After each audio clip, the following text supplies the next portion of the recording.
You finally wake up on Sunday morning, but your body feels incredibly heavy, almost like lead.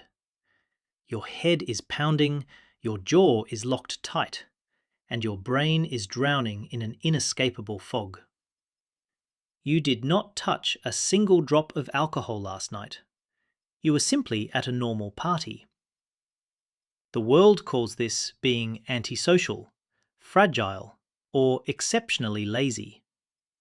But neuroscience calls it a social hangover, directly triggered by a trait known as sensory processing sensitivity.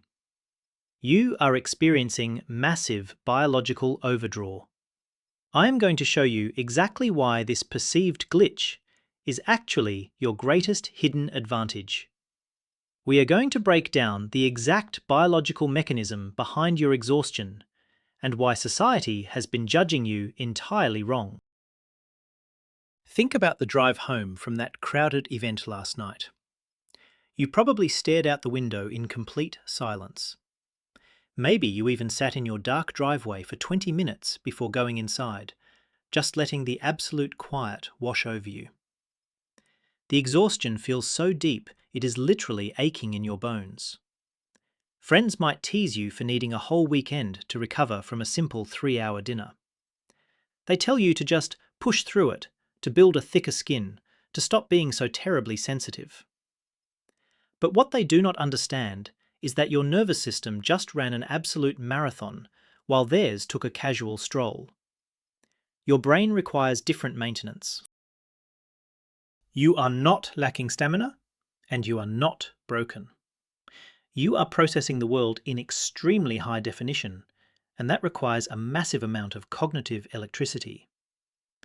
If you have ever felt completely drained after a normal gathering, hit subscribe to join a community of people who are wired exactly like you.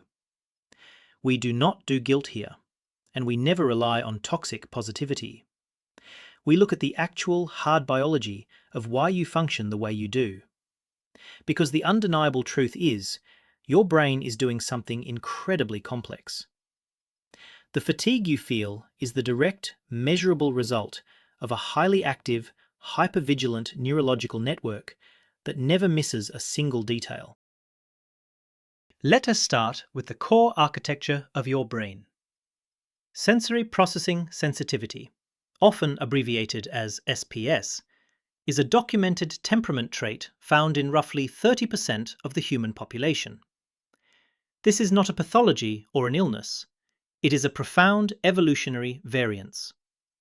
If you possess this trait, your nervous system is biologically characterized by a much deeper, more rigorous processing of both sensory and social input. While the average person filters out background data to conserve mental energy, your brain operates like an open vault. It eagerly pulls in everything around you, running complex background calculations on every single piece of environmental information. Think about your central nervous system like a highly complex switchboard. For the average person, walking into a crowded room flips a few essential switches needed for casual conversation. But for you, every single switch on the board is instantly shoved to maximum capacity. Your brain is simultaneously recording and processing sights, sounds, smells, physical textures, and unspoken social energy. This creates immense friction. The mental load is staggering. You are taking in a tsunami of microdata without even consciously trying to do so. This is exactly what modern therapists and clinical psychologists are now officially calling a sensory overload hangover. And it has very real physical symptoms. Society tends to view social stamina as a measure of your character. If you want to leave the party early, people assume you are rude or just socially lazy. Neurodivergent focused explainers emphasize that this is actually biological overdraw, not a character flaw. When your sensory and stress systems have been running on emergency backup energy for hours, a physical crash the next day is an absolute biological inevitability. You cannot negotiate with your own physiology. Your body has exhausted its supply of essential neurotransmitters like dopamine and serotonin just to keep you upright and functioning in a highly stimulating environment. The hangover is simply the bill coming due. Mental health experts often compare your daily sensory capacity to a large physical bucket. Throughout the night, high stimulation environments pour water into that bucket at a terrifyingly rapid rate. The loud music, the overlapping voices, the harsh overhead lights, the immense social pressure to maintain perfectly normal eye contact. By midnight, that bucket completely overflows. The severe hangover you feel the next day is simply the messy, exhausting cleanup process as your brain and nervous system slowly attempt to drain the excess and reset. It takes profound metabolic energy to empty that overflowing bucket and restore baseline equilibrium to your fried neural pathways. This overflowing bucket phenomenon is incredibly well documented. Autistic and ADHD communities report exactly your pattern of exhaustion. They describe feeling literally hungover after a large social event, experiencing a painfully tight jaw, sudden tension headaches, full body heaviness, and occasionally falling asleep in the car on the way home. They consistently report needing a full day or two of absolute isolation to recover, even when zero alcohol was consumed. Their lived experience perfectly mirrors the clinical data. Your central nervous system does not distinguish between toxic chemical overindulgence and severe sensory bombardment. The biological response to both traumas is a mandatory shutdown. A recent counselling article defines the social hangover as the intense emotional and physical fatigue that hits strictly after your nervous system has been left in the on position for entirely too long. Common signs include deep muscular exhaustion, tension headaches, full body stiffness, thick cognitive fog, sudden irritability, and a desperate, clawing need for pure silence and solitude. You crave a dark room not because you are depressed, but because light and sound are physical irritants to an overtaxed sensory cortex. The quiet is not a punishment or a symptom of withdrawal. It is a critical medical intervention for a brain that has been subjected to extreme environmental friction. But there is a deeper reason why your battery drains so violently, and it has to do with how you perceive time and context. A groundbreaking 2025 experience sampling study published in the journal Nature tracked people with high sensory processing sensitivity over a full week in real time. The researchers found that for highly sensitive people, profound overstimulation reliably spiked in the afternoon and early evening. More importantly, it spiked exponentially in the presence of other human beings. Your battery drain is not random or unpredictable. It is mathematically tied to your exposure to external human data. The longer you are perceived by others, the faster your internal battery bleeds out. The Nature study went even further, mapping exactly what makes the overload worse. They discovered that highly sensitive individuals reported massive, painful spikes in overstimulation when auditory and visual stimuli were unpleasant. Furthermore, if you are already fatigued or in a slightly negative mood before the event even starts, the sensory tax on your brain effectively doubles. A loud, sudden laugh from across the crowded room is no longer processed as just a sound.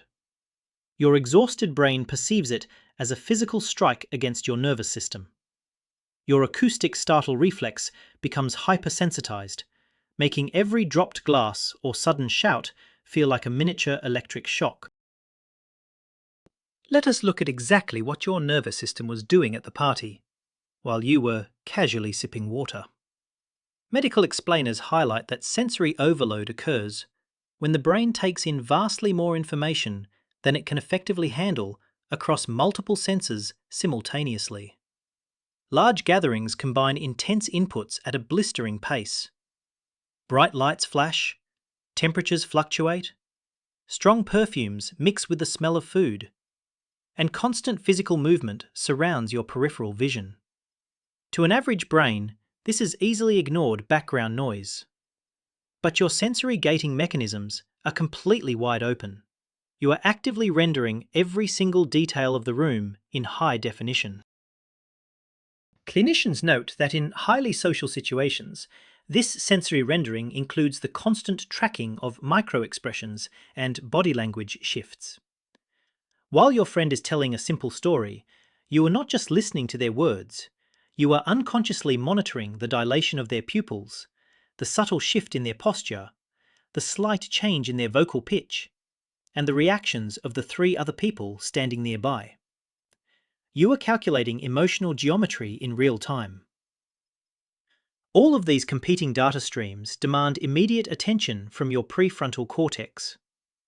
You are basically running 10 advanced background applications on a computer while trying to engage in a casual conversation.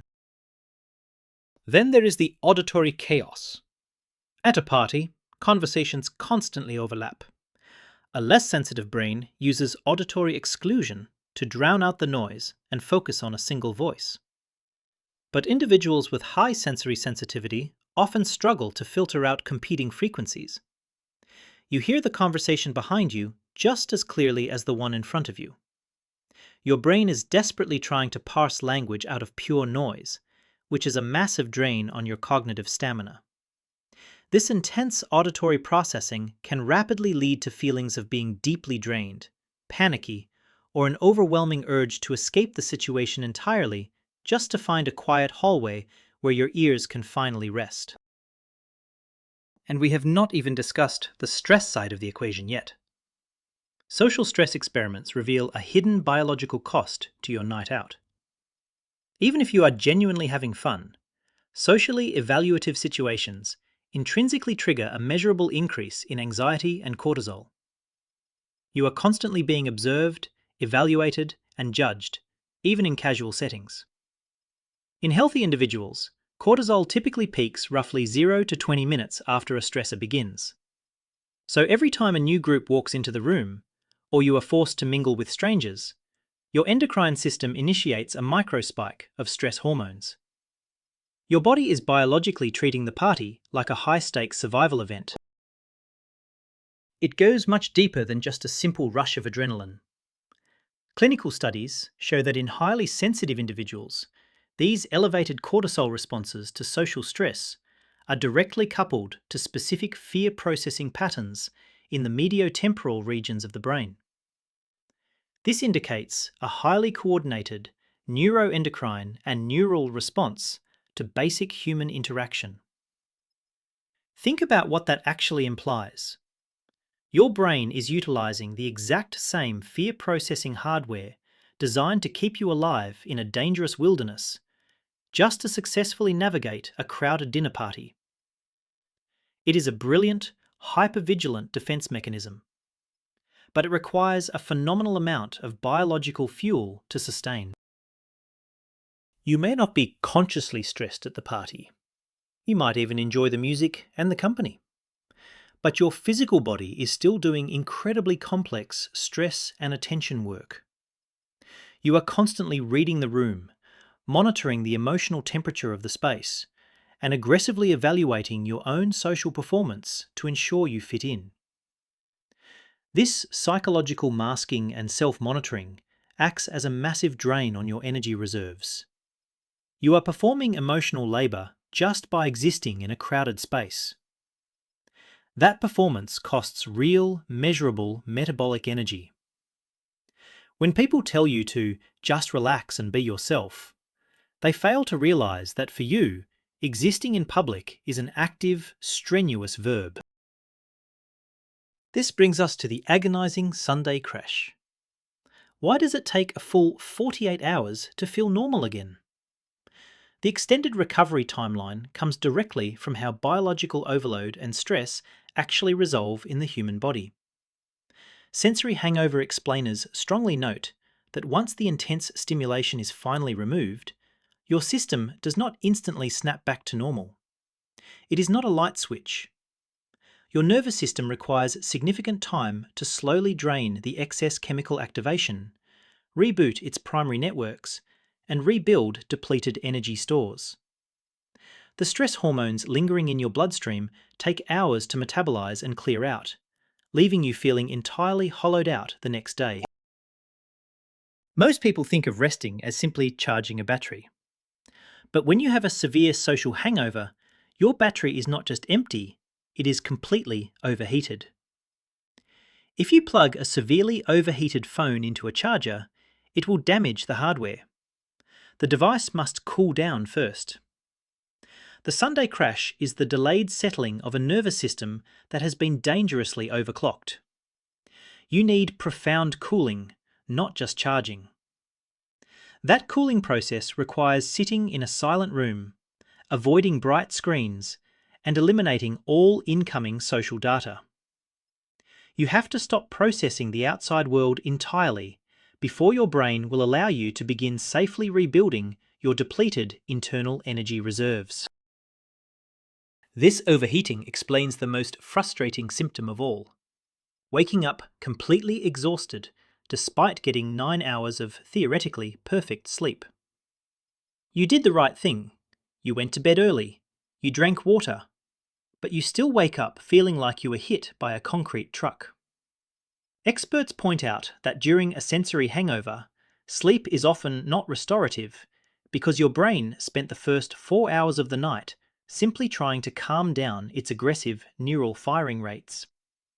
Your physical body was lying in bed, but your mind was still processing the flashing lights and overlapping conversations from 6 hours ago. Your rest was compromised by the lingering echoes of extreme overstimulation. The hangover does not just stay in your head, it manifests physically. Clinical accounts detail very common next-day symptoms that mirror physical illness. You might experience strange tension headaches, a heavy dragging sensation in your limbs, and an intense, almost painful extra sensitivity to ambient light and normal sounds. Your muscles ache because they were held in a state of rigid, unconscious tension for hours while you navigated the crowded room. Your body literally braced itself for impact the entire night. Now that the perceived threat of the social gathering is gone, your muscles are finally unclutching, leaving you with a severe lactic acid soreness of the defensive physical posture.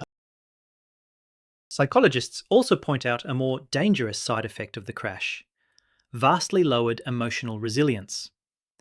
Hypersensitivity to stimuli and subsequent overstimulation can rapidly lead to localized burnout and compromised emotional regulation. When your sensory and stress systems are completely fried, your emotional armor dissolves. Small, trivial annoyances suddenly feel like massive, world-ending catastrophes. A slightly misplaced tone from your partner can reduce you to tears or trigger a flash of intense irritability. Your mood becomes incredibly fragile because your brain no longer has the excess cognitive bandwidth required to logically filter out minor frustrations. You are running on raw nerves. In this fragile state, you might also experience waves of complete emotional numbness. This is your brain's ultimate emergency circuit breaker. When the processing demands become too high, the system simply shuts off access to empathy to protect the host. You might stare at your phone, completely unable to muster the energy to reply to a simple text message from a good friend. You feel guilty, assuming you are being a bad friend, but you are not a bad friend. Your empathy centers are temporarily offline due to severe biological depletion. You cannot pour from a cup that has essentially evaporated. This emotional flatline is a strict biological mandate enforcing the isolation you need to heal. Accounts from highly sensitive and neurodivergent adults echo this necessary isolation perfectly. They have learned to fully accept that they simply need a couple of dedicated days to recharge after significant social events. They anticipate this crash exactly as a heavy drinker anticipates a Sunday morning hangover. They do not fight it, and they do not apologize for it. They understand that the stress hormones and intense sensory loads take significant time to safely settle. Once you stop feeling guilty for needing a recovery day, the anxiety surrounding the hangover begins to fade. The isolation becomes a peaceful, expected ritual rather than a shameful failure of normal human endurance. The world desperately wants you to fix this glitch. Well-meaning friends and generic self-help articles will tell you to practice exposure therapy, to force yourself into louder and more crowded rooms until you magically adapt. They want you to numb your sensitivity so you can fit neatly into a loud, chaotic world. I am going to tell you to do the exact opposite. Do not try to fix this. Do not try to callous over your nervous system. Because the exact same biological trait that exhausts you on a Sunday morning is entirely responsible for your greatest hidden strengths. The sensitivity that drains you is actually a high-performance feature, not a bug. And the science completely backs this up. Sensory processing sensitivity research heavily emphasizes that highly sensitive individuals are fundamentally more responsive to both negative and positive influences. You process all sensory information more deeply, not just the bad stuff. Remember the 2025 Nature study? The researchers found a brilliant upside. In pleasant, calm conditions, highly sensitive subjects actually experienced lower overstimulation and significantly richer enjoyment than less sensitive individuals. When the environment is beautiful, safe, and relatively quiet, your brain absorbs that joy in ultra-high definition. You can experience a profound, resonant happiness from simple moments that average brains completely gloss over. Highly sensitive person resources consistently note that this unique neurowiring often comes with incredible foundational strengths. You possess a heightened awareness of incredibly subtle cues, deep reservoirs of empathy, and vast creative potential. You instantly notice the slight micro-expressions of pain on a friend's face before they even speak. You detect the subtle tone shifts in a boardroom that signal a changing dynamic. You read environmental changes that entirely escape the notice of everyone else. This high-resolution perception is an immensely powerful tool in creative work, teaching, patient care, and modern leadership. You see the invisible threads connecting human behaviour. Articles addressing social fatigue list emotional labour, heavy masking, and complex self-monitoring as the major daily drains on your energy.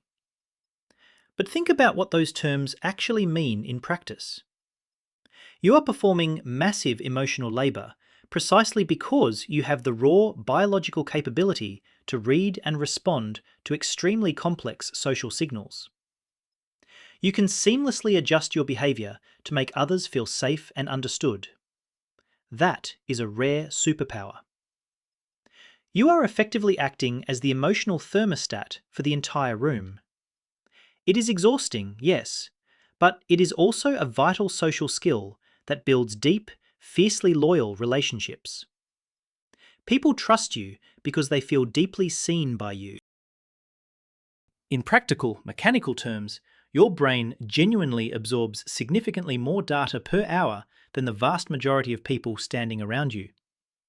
You are running on a high bandwidth optical fibre connection, while the average person is running on standard dial-up. You process more facial micromovements, more subtle voice nuances, more complex environmental changes, and far more underlying emotional currents. You are operating in an advanced mode that supports incredible deep insight and lateral thinking. But any high-performance computational machine requires regular, dedicated, intensive cool-down periods afterward to prevent the processor from overheating and shutting down the entire mainframe. It is time to completely redefine what social capacity actually means for you. Stop measuring your stamina against people who are processing a tiny fraction of the data you are. If you leave a crowded event after 2 hours while your friends stay until midnight, you did not fail an endurance test. In those 2 hours, you likely processed triple the emotional and sensory information that they will experience all night. You hit your natural capacity because your intake valve is massive, not because your tank is unusually small. You filled up faster because you are experiencing the world in a richer, deeper, and vastly more complex way. Your early exit is a sign of immense efficiency, not weakness. Once you realize this biological truth, you must immediately stop apologizing for the crash. Stop telling people you are just tired or making up excuses about having a busy morning. Own the biology. Your nervous system is deliberately pulling you into a restorative state to protect your high-functioning architecture. Protect your 48-hour social hangovers fiercely. Treat that weekend recovery window as non-negotiable medical maintenance for a high-performance brain. Close the blinds, cancel the Sunday brunch, put your phone on silent, and let the overflowing bucket slowly drain. The world will try to make you feel guilty for resting, but the world does not understand the heavy cost of your hyper-perception. We are conditioned to believe that the extroverted, endlessly energetic socialite is the gold standard of human health. But biological diversity exists for a crucial reason. If every ancient human was wired to ignore subtle sensory details and aggressively seek out loud, chaotic environments, our ancestors would have missed the quiet rustle of predators in the grass. We needed the highly sensitive observers to survive. You carry that precise genetic legacy. Your nervous system is optimized for detection, deep analysis, and threat assessment. You are built for depth, while modern society is unfortunately built entirely for shallow, frantic volume. Do not let loud people convince you that quiet is a disease. Knowing your biology means you can start optimizing your social environment to prevent the worst hangovers. You cannot change your neural wiring, but you can control the inputs. Start choosing smaller, quieter venues. Meet one friend for coffee instead of attending a massive group dinner. Sit with your back to the wall so your brain does not have to constantly track movement behind you. Wear subtle earplugs designed to filter out harsh background noise without muting conversation. These are not signs of hiding from the world. They are intelligent, strategic adaptations. You are simply managing your data intake to ensure you have enough bandwidth left over to actually enjoy the human connection you seek. If you consistently ignore these warning signs and try to aggressively push through the social hangover, you invite serious long-term consequences. Chronic sensory overstimulation without adequate recovery time leads directly to central nervous system burnout. Your baseline level of cortisol remains permanently elevated, locking you into a chronic state of fight or flight. This is when the anxiety becomes constant, your sleep architecture crumbles entirely, and the brain fog becomes a permanent resident in your mind. Respecting the 48-hour drain is not a luxury. It is the fundamental mechanism that keeps your brain from slipping into a state of chronic, toxic stress. You must honor the required cooldown. Explaining this to partners or friends who lack sensory sensitivity can be deeply frustrating. They might view your need for a dark, silent room as a rejection of their company. It is critical to communicate that this is a hardware issue, not an emotional one. Tell them your sensory bucket is simply full. Reassure them that the quiet time has nothing to do with how much you love them, but everything to do with how your brain processes physical reality. A good partner will understand that your absence on a Sunday morning is exactly what allows you to be so deeply present, empathetic, and attuned to their needs for the rest of the week. The temporary isolation is the price of your profound connection. The phrase to remember is high capacity and high cost. A luxury sports car burns through expensive fuel incredibly fast and requires constant tuning, but it delivers an unmatched driving experience. Your brain operates on the exact same principle. You extract a beautifully immense amount of meaning, beauty, and emotional depth from the world around you. You feel music deeper, you love harder, and you understand people better than anyone else in the room. That level of high-performance processing will always drain the battery rapidly. You cannot have the magnificent depth without the heavy exhaustion that follows it. Embrace the heavy cost, because the vast capacity it grants you is entirely worth the price. I want you to look back at every time you felt guilty for crashing after a party. Every time you called yourself weak or lazy for spending a beautiful Saturday afternoon lying perfectly still on the couch. I want you to completely forgive yourself for those moments right now. You were fighting an invisible biological battle that no one else could see. Your brain was aggressively shielding you from systemic overload. That perceived glitch in your personality was actually an incredibly sophisticated biological safeguard, doing exactly what evolution designed it to do. You survived chaotic environments because your nervous system forced you to retreat and heal. It never failed you. It actively protected you. Once you clear the lingering hangover and your nervous system finally returns to its true baseline, you will notice something incredible. The brain fog lifts, your muscles relax, and your natural empathy floods back into the system. You are suddenly capable of profound focus and creativity again. This is the ultimate proof that you are not chronically depressed or biologically broken. If rest cures the ailment, then the ailment was simply exhaustion. You just needed to let the stress hormones metabolize. The brilliant, capable version of yourself never actually disappeared. It was just temporarily buried under a landslide of unprocessed sensory data. Give the brain time to file the data, and the brilliance returns. The next time you are at a gathering and you feel that familiar heaviness creeping into your jaw, or the sudden, desperate urge to step outside into the cool, quiet air, do not panic. Do not force yourself to smile through the rising static. Simply recognize the signal for what it is. Your sensory bucket is officially full. Your brain has successfully gathered all the data it can possibly hold for the evening. Smile, say your goodbyes, and leave without an ounce of guilt. Go home, embrace the silence, and prepare for the necessary cool-down protocol.